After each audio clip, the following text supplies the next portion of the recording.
édition 2017, l'équipe du Guide de l'auto a réuni 4 des plus récentes berlines et coupés sport de luxe pour l'un de nos matchs comparatifs.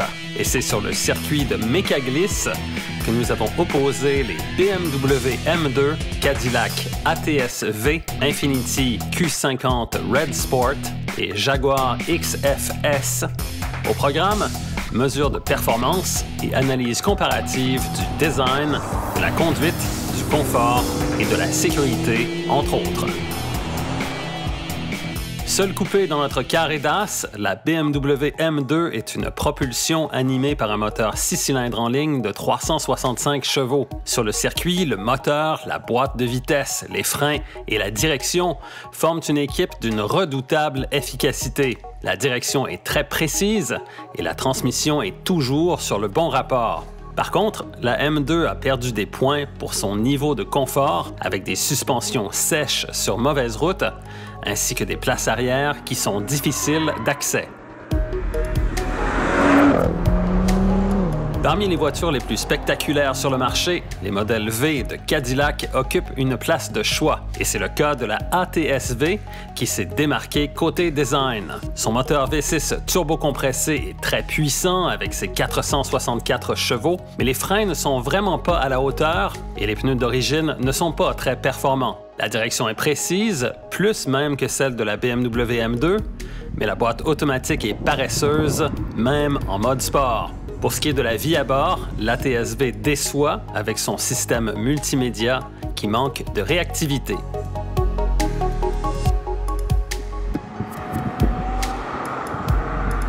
Côté style, la Jaguar XFS plaît beaucoup et cette berline s'est démarquée pour ce qui est de son confort avec des places arrière spacieuses.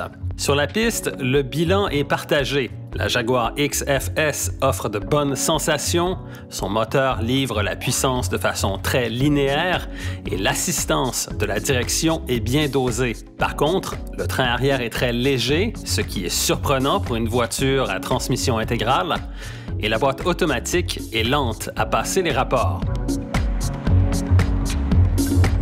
Avec son moteur V6 biturbo de 400 chevaux, la Infiniti Q50 Red Sport annonce clairement ses intentions, mais la puissance de son moteur semble arriver par étages, comme si les deux turbos n'entraient pas en fonction en même temps. Son freinage est supérieur à celui de la ATS-V, mais ses pneus sont mal adaptés. La direction est déconnectée et manque de précision, tandis que la transmission, même en mode sport et manuel, est trop lente.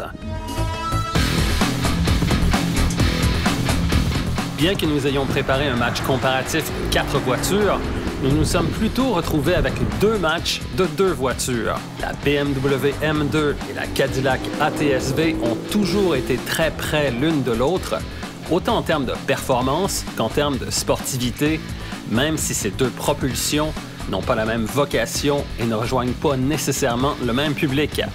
Quant aux 2 modèles à rouage intégral, la Jaguar XFS et l'Infiniti Q50 Red Sport, ils misent davantage sur le confort et le luxe que sur la sportivité, et leur rouage intégral procure un sentiment de sécurité pour l'hiver.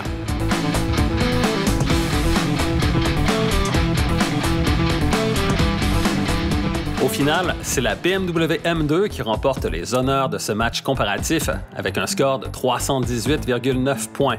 La Cadillac ATS-V se classe 2e avec 299 points, alors que la Jaguar XFS complète le podium avec 283,3 points.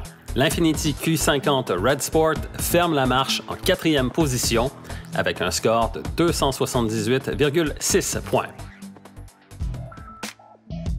Merci d'avoir été des nôtres. 2 berlines intermédiaires très populaires sont au menu du Guide de l'auto la semaine prochaine, la Toyota Camry et la Honda Accord. Cette émission est une présentation de Albi le Géant. Albi le Géant, on vous attend.